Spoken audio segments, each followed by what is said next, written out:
So, are you guys familiar with A Song of Ice and Fire, the book or the TV show Game of Thrones?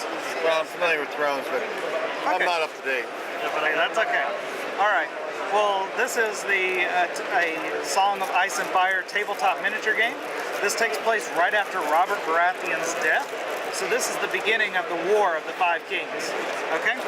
So, there are 5 different scenarios. This scenario that we're playing today is called A Game of Thrones. The 5 different scenarios are named after the books. In this scenario, your objective is to get onto one of these objective points and control it at the end of the round. If you control it at the end of the round, you gain a victory point. And the first person to 3 victory points wins the game. Okay? So, on your turn, you'll get to activate one of your units, and then it'll alternate to the other team, and you'll get to activate one unit and back and forth. Over here, we have the Lannisters. The Lannisters are being led by Sir Jaime Lannister and his Lannister halberds behind him. We also have the Mountain's men here. The Mountain is not with them today, but they fight in his honor. You also have a non-combat character. This non-combat character is Cersei Lannister. She can be played on the influence track here, and you can choose to add different actions to the battle, and so it'll influence the battle as you go on. Over here, we have the Starks. The Starks are being led by the young wolf, Robb Stark, and behind him are the Stark Sworn Sword. We also have Lord Umber's Berserkers here. Lord Umber is not fighting with them, but he's always there in spirit. And then we also have Catelyn Stark, is your non-combat character. If you notice, this is Robb Stark, the young wolf. As the game progresses and as we release more figures, we will have a Robb Stark, King of the North, which will have his own card and his own actions. So as people progress, they will evolve throughout the game. So on your turn, you'll get to activate one of your units. We're going to start here with the Starks. So you get to choose one of your units to activate. If you choose your non-combat unit, you get to place it here on the board and take whatever action is noted underneath it. So let's say you go here, you get a free maneuver. I'll talk about maneuvers here in a moment, but it's basically a free movement. If you are engaged with a unit, you could get a free attack. If you go here, you could restore 3 wounds. Each tray is considered a unit, and on that unit you have soldiers, and these are considered wounds. So if you take a wound, you lose a soldier off. If you gain a wound, you bring a soldier back onto the tray. So you could restore 3 wounds and lose a condition, and I'll talk about conditions in a moment. You could also choose to draw two tactics cards, and at the beginning of the game you start with 3 tactics cards in your hand. And you can look at the top of the cards, and on the top of the cards you'll see in bold lettering when you can use the card. So it'll say when an enemy activates or when a friendly unit attacks. So you use that card when that action happens. So, you can also go to the last one here, which says the unit becomes panicked and weakened, and that's one of the conditions. If your unit is weakened, that means that the opposing unit could tell you to re-roll your attack dice. So any successful attack dice, you can make them re-roll those attack dice. Vulnerable is the yellow token, and that means that they can make you re-roll any of your defensive dice. So anything that fails or anything that succeeds, then they can make you re-roll those. Panicked. If you ever lose any of your soldiers during battle, you're going to have to take 2 dice, roll them, and you want that number to be higher than the number written here next to the red flag in the yellow circle. Okay? If it is that higher than that, then you're okay. Nobody fears and runs away. But if it's lower than that, say you needed a 7 and you rolled a, let's get down to a 6, then you would lose 1 wound. If it's below that, you just keep deducting until you reach that number. So say it's 5, you would take 2 units, or 2 wounds. All right, so on your turn, you get to choose from one of 5 actions for that unit. You can maneuver. A maneuver is a pivot, move, and then pivot again. Your movement is noted up here in the top corner next to the boot. That's in inches. So you'll be able to move with these guys 5 inches. So you could start out with a pivot and then move 5 inches and then pivot again. There's no effect in the bog until you charge, and I'll talk about charge in a second. So that was maneuver. Pivot, move, pivot. You also have a march, which is straight ahead. You can go up to 2 times your movement. 10 times, yeah, you can go all the way down to get some food down there. So you can move 2 times your movement. So you could move 10 inches if you'd like, but that's in a straight line, and then you can pivot at the end, okay? So, so that's a march. So then you also have a charge. A charge is, you can start out by pivoting, but before you pivot, you have to choose who you're charging at. So say I want to charge this unit, I can pivot a little bit towards them, and then I can charge up to my movement speed plus a D6. So I'd add that to it. So I would be able to move 11 inches. But that 11 inches wouldn't get me to there, so I can't use that extra charge die. So I would only be able to move my normal 5. Okay? But if I was within range and I engaged with that unit, then I could attack, okay, with that charge. If at any chance you go through the bog on the charge, you have to roll 2 dice, and you only you get to pick you have to pick the lower die of the 2. Okay. The other 2 actions are that if you're already engaged with another unit, you can attack them, and then the last action is to retreat. A retreat is a disengage by moving backwards up to 2 times your movement speed, and then you can pivot 360 degrees from there. Okay, so let's start out with the Lannisters, and you get to make your decision. So you're going to get to draw 2 cards right off the bat, and that means that that you have activated Cersei Lannister, so you get to use this card. So you can attach her to one of his units, and it'll be a -2 to morale test. So anytime he rolls a panic test or a morale test, he's going to have to roll 2 higher. So instead of a 7, he needs to roll a 9, or instead of a 5, he would need to roll a 7. Sure, we can do that, but that resets at the end of the turn, or? It does reset at the end of the round. Yeah, we'll do that for now. Okay. All right, so now it is your turn. Let's see.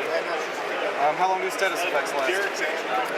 Until they are used, but they do not stack. So, for instance, if he's weakened, as soon as I make him re-roll, it removes the status effect. Right, exactly. What is vulnerable? Vulnerable is the yellow, and that means that you can make them re-roll their defensive saves. Gotcha. Okay. Well, let's start simple. I'm going to activate the Umber Berserkers. And let's move forward. Let's do 5 inches. So, pivot. Yep. Okay. And you have to be on the token for it to Gotcha. to capture the objective. And then you still have the option to pivot again if you'd like. Okay? And pivoting is always from the center point of the tray. Gotcha. Charge. All right, so you're going to try to charge. So with charging, you can pivot first. Right. And now let's check for sure from the front here. It doesn't look like you're going to hit the bog, so you don't have to roll a second die, but you do need to roll 1 die. All right, and it's a 5. Definitely less than. Yes, it's definitely less than 10 inches. So with that, oh, that's okay. Just can't get underneath. Okay, so now that you've captured this objective and you've charged in, we're going to pull this token out, and then we're going to face these 2 up together. All right, so you have this objective. If you move at any point in time, you're going to drop this objective. Anything other than a pivot, you're going to drop it. If you defeat his army, if you wipe out his whole army while he controls that objective, you get 2 victory points. Gotcha. Okay? But while you're on this objective, you get this card. This card says, while controlling this objective, this unit attacks gain vicious. Vicious means that they suffer a -2. -4? Yes, so attacking these guys is a -4. So you'd have to be at a 9 rolling there. So here comes the really interesting part.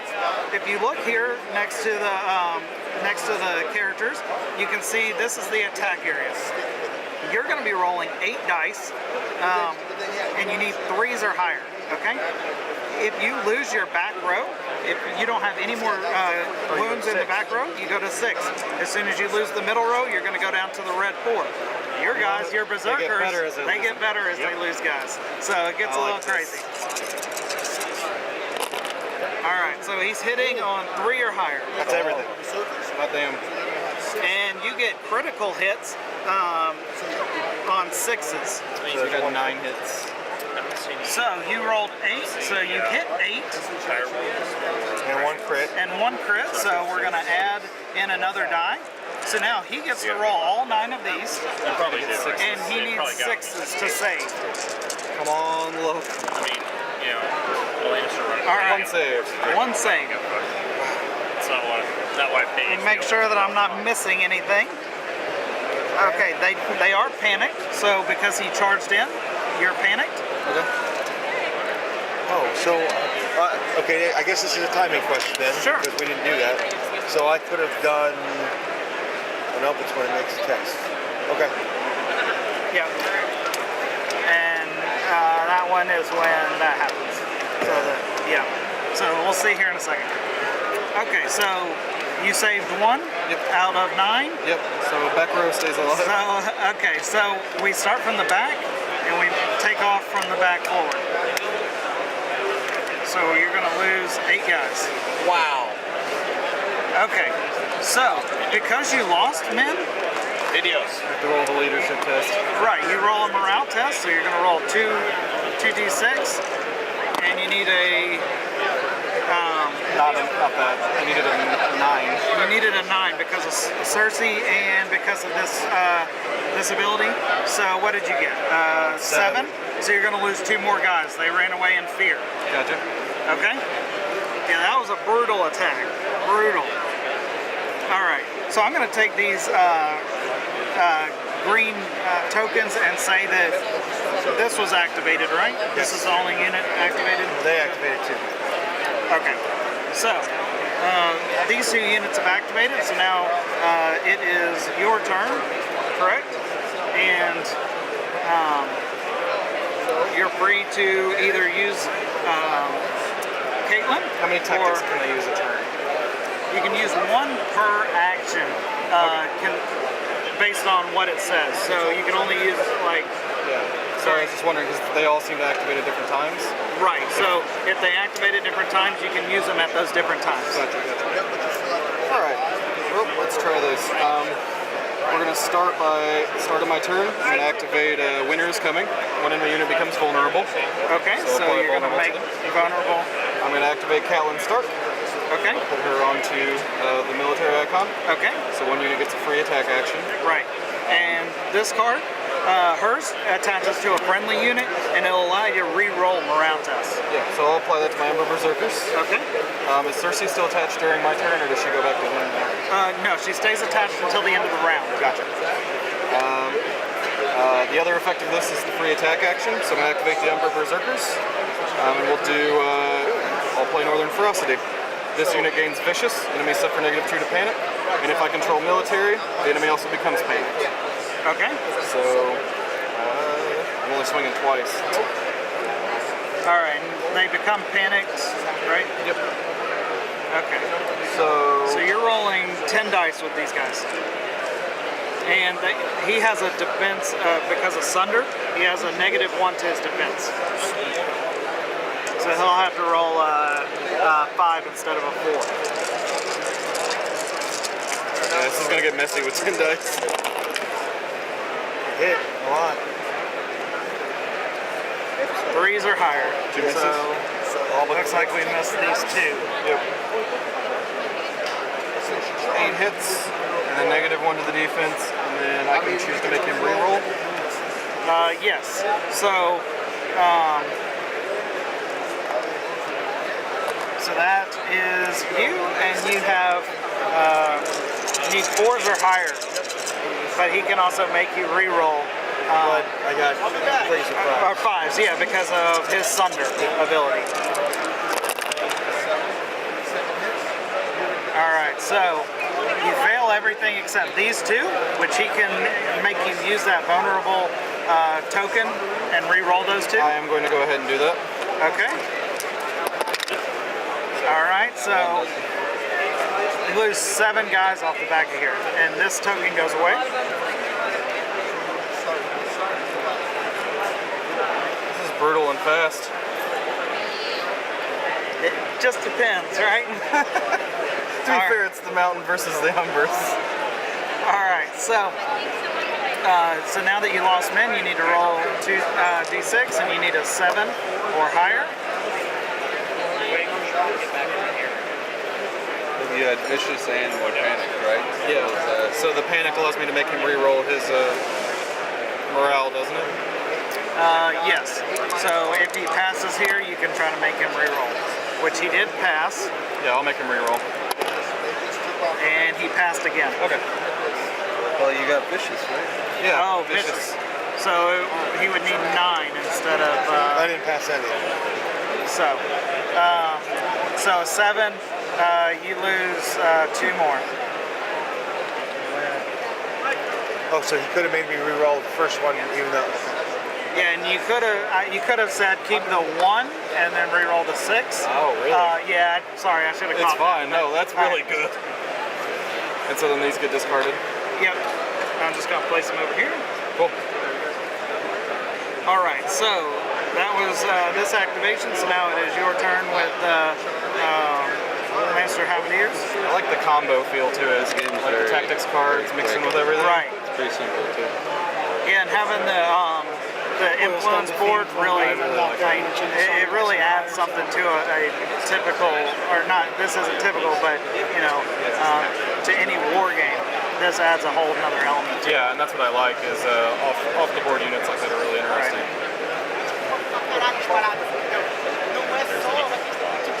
All right. So he made his maneuver, They've activated 2 units. and so now it is your turn. 2 military.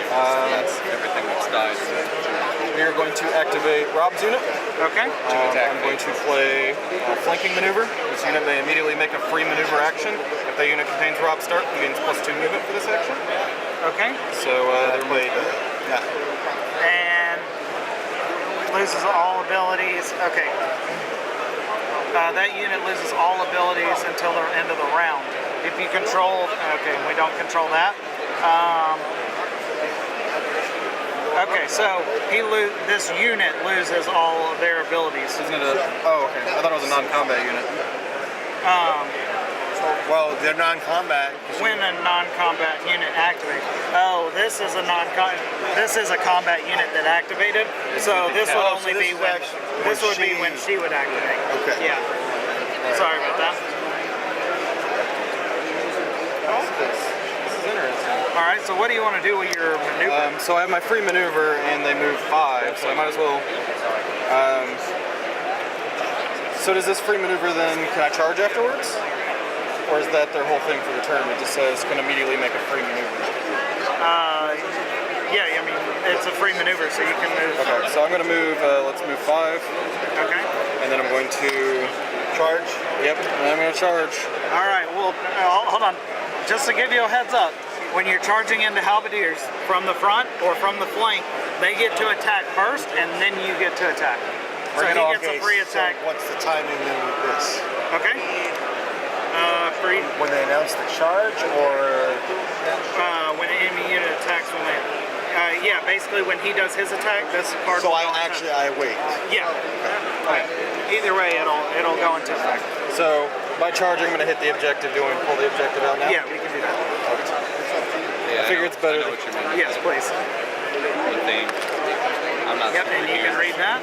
Each time you claim victory points from this objective, you may restore up to 2 wounds to a So at the friendly, end of the round, you can get 2 more guys back on to a friendly unit, so it could be either or. Right. Well, the thing I like about it, All right, so you get to roll 8 dice, and you need to hit a 4 or higher. the models, but it looks like it's super character focused. It's so people who 4 only. like the books and the TV show. 4 hits. 4 hits, and you are defending at a 4 or plus. I want to run mine. Actually, you're defending at a 5 plus because they have Sunder. So I got 3. Okay, so you lose 1 guy. And because you are facing off against Jaime Lannister, you automatically lose 1 guy. Bastard. I mean, the other option, you have 2 options here. You could either automatically kill 1 guy, or you could try to roll a d6 and get a 4 or higher, and you can basically kill off Robb Stark's card. But I hate to say it, his ability right now is with the Young Wolf in this small section, because it's a real movement-oriented card, it really doesn't matter. So I would just kill off the guy instead Yep, of the guy dies.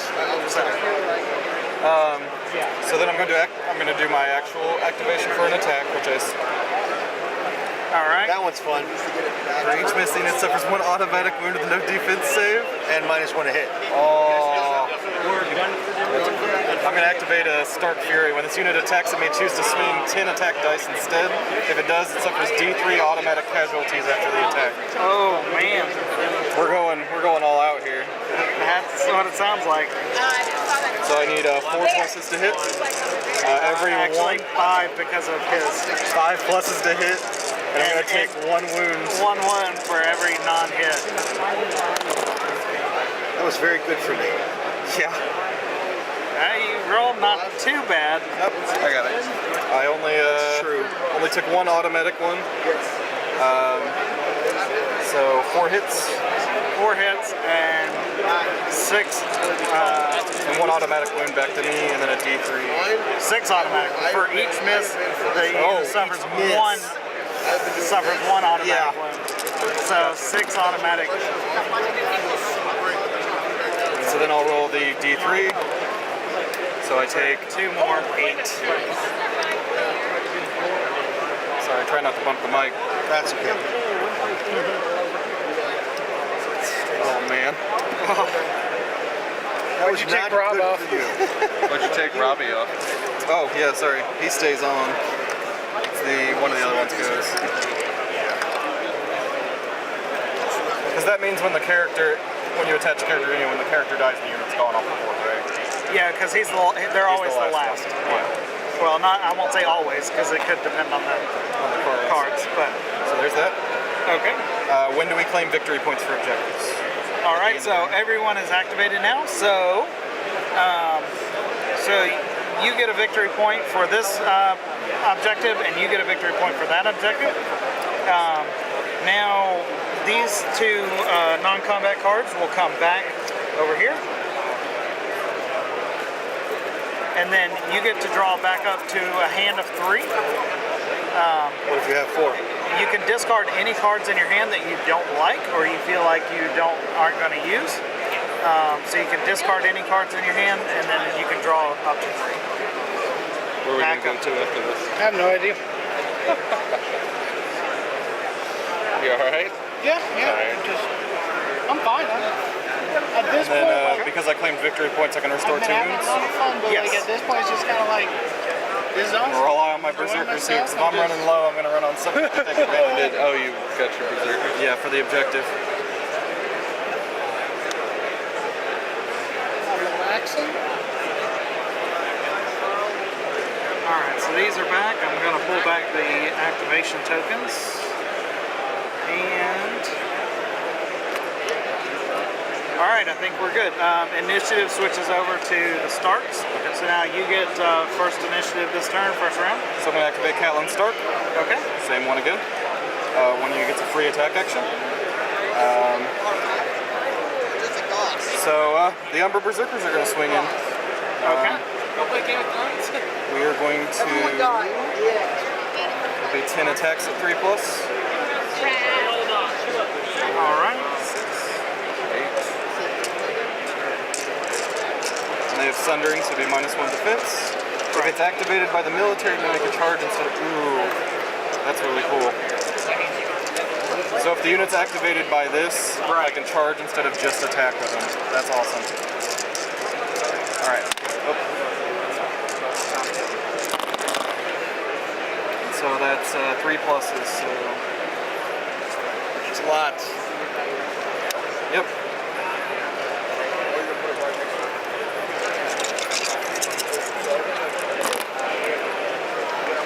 All right, that's on 5s plus.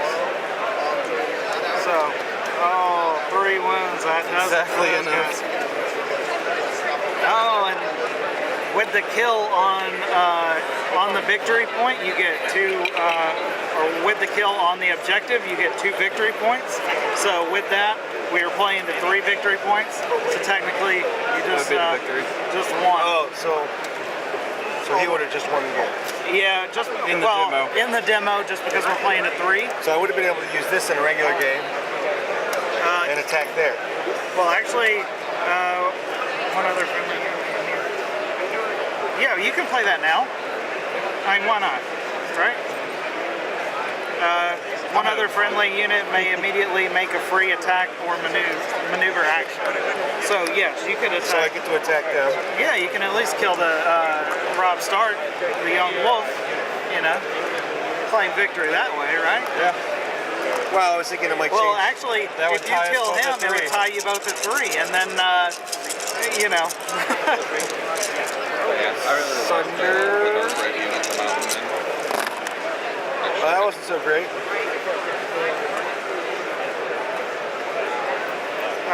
Yeah. So you need So it's 4. 1 auto one wounds. auto kill. Come on, Rob, I believe in you. You got 4 saves. And then I need a 5 plus, right? Because of his do self-sundering? Yes. Well, this objective would have gone with that. So, but yes, sundering. Sundering on the halberdiers, you would still need a 5 plus on all 3 of your rolls. All 3 of It's your. pretty brutal. Oh, so close. Wow, that was close. Before that ends, I'm going to activate Last Stand. When a friendly unit is destroyed, they may make 1 attack using their highest attack before being removed. If I control the military icon, I get to reroll any misses. All right, so you get to roll at 8. 8. I'm not going down without a fight here. And I can't activate Stark Fury during this, right? No, I don't believe you can use the special attacks. Figured I'd ask. Where'd Phil go? Don't know. So that would be He just kind of wandered off. 5 hits. Wow. 5 hits. And then I can reroll misses. Right. So we're going to reroll these 3. Okay. Oh. 1 more hit. Okay. So 6 hits. And you are at a 4 plus. So you save 2. So 4 get killed. And then morale And test. then morale test, yeah. So you need a 7 plus. And you got it? Alright, so nobody else dies on that tray. So Bye, Rob. Objective flips to him. yeah. And we are tied. Yep. He's protecting the flank. Yeah, and I don't have any extra victory points. That's fine. Sorry. But well, good game, guys. I really appreciate it. Thank you. I hope y'all really enjoyed it. Good. Good game, Thanks man. Playing. So thank you very much.